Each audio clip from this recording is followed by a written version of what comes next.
या 2 दिवसापासून अवघ्या 4-5 दिवसामध्ये शासनानं नोटीस दिल्या बेलखेड आणि आमला या दोन्ही गावाला.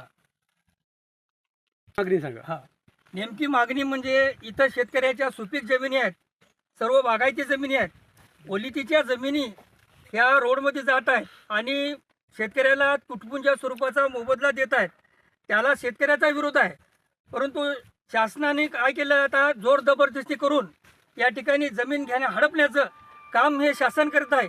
कुठलीही शेतकऱ्याबद्दल या शासनाला दयामया नाही आहे.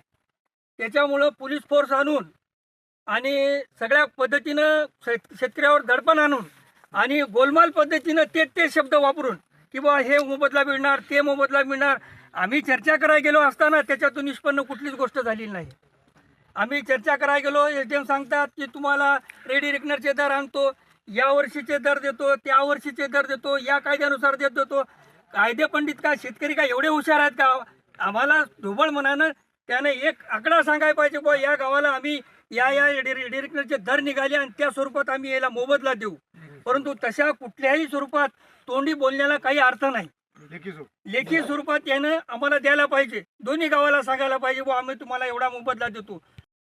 तरी हे भूमिहीन होत आहेत आणि या रस्त्याला पॅरलर रस्ता असल्यामुळं नागपूर तुळजापूर ऑलरेडी रस्ता आहे, रेल्वे इथूनच गेली, टावर लाईन इथूनच गेल्या, तर याच्यामध्ये शेतकरी आता भूमिहीन होत चाललेला आहे.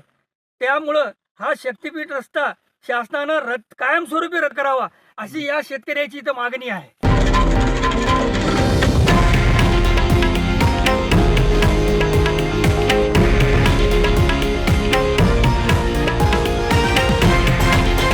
हे आहे देशातील नंबर 1 न्यूज नेटवर्क आणि आपण पाहत आहात TV9 मराठी, एकमेव.